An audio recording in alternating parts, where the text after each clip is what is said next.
Good? Okay. Justice Breyer, thanks for joining us. Thank you.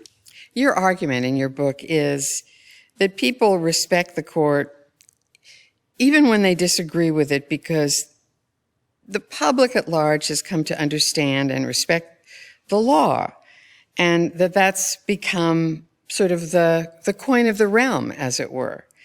And that if we fiddle with the court structure, that's your view, we will be frittering away all of the long-won respect that the court has earned over, centuries now, and that people will no longer respect the court's decisions, and they won't abide by decisions that they think are just delivered by a bunch of pals. Isn't that sort of the sum of it? That's not the sum of the book. No, but isn't it the sum of the argument? Well, does the book have an argument? Now, of course, part of what I'm saying is that I've learned over time, and a little history here is important.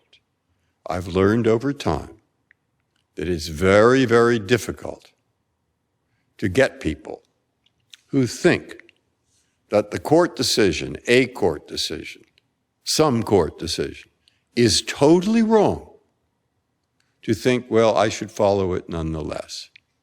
And the person I heard say that, Harry Reid, the head of the Democrats, after what case? Bush v. Gore. Okay? He said the most remarkable thing about this case is something that's rarely remarked, even though it affected a lot of people. And probably half the country didn't like it at all. And it was totally wrong in his opinion, and in mine. All right? People followed it, and they didn't throw brickbats at each other, and they didn't shoot each other, and they didn't have riots. And I know, I've talked to some of the universities, they say, too bad there weren't a few more riots. I say, really? Really?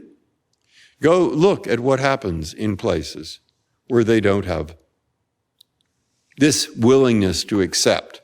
And that's what's taken us 200 years to get to a certain point. Now, I carefully try to be careful. I don't say, therefore, don't change the court. I say, take all this into account, my friends. Of course, the court's made some terrible decisions. Dred Scott, Plessy versus Ferguson, Lochner. I mean, you can go back and look them up. You know them by heart, but some don't. Of course, it's made some terrible decisions. And it's made some very good ones. Brown versus Board of Education. That's my opinion. And others can have opinions. But be careful. Be careful. Because I once said this to a woman who is the president of the Supreme Court of Ghana.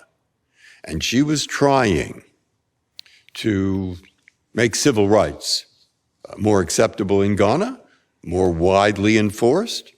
And she asked me, why do people do what you say on the Supreme Court of the United States? And my truthful answer is, which I gave her, I don't know. I do know it's a question of habit. I do know it's a question of habit developed over a long, long time. So please, and then I gave her examples, which I give in the book. So I picked out the same quote you did from Harry Reid when I was sort of trying to figure out what I would ask you. Yes. The problem is that the court was a very different place then. It was, conservatives have spent 40 years trying to remake the face of the court, and as we sit here, have largely, not exclusively, but largely succeeded. Now Democrats and liberals in particular are trying to do the same thing. The trouble with what Harry Reid said back in 2000 is that that's not what really happened in the 2020 election, and that your book, your critics say, blinkers reality. In 2020, President Trump thumbed his nose at the court and at Congress, and he urged followers to stop the steal. And you know what happened after that, the storming of the Capitol. the question really is, what evidence is there that in the world we live in today, not the 2000 world, not the world of institutionalists like you and to some extent me and I suppose Chief Justice Roberts and maybe every member of your court for all I know, people don't actually have that kind of faith in institutions at the moment. No, maybe not. Maybe not. But I say in here, too, what goes around comes around. And if the Democrats can do it, the Republicans can do it. And therefore, beware, be careful. Hey, when I got there, this is a personal remark, and it doesn't necessarily show much insight. But I grew up in San Francisco. I had my career here in Massachusetts, and I'd seen a lot of disagreement, but not much compared to when I got down to Washington. And I thought, my goodness, why doesn't everybody just agree with me, who is so reasonable as I am? All right?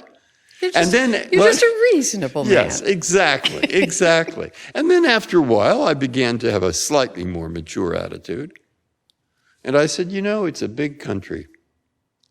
I mean, there's every race, every religion, every point of view. And my mother used to say, there's no point of view so crazy, there isn't somebody who doesn't hold it in this country. And she said, they all live in Los Angeles. Don't say I said that, but that was long ago. All right?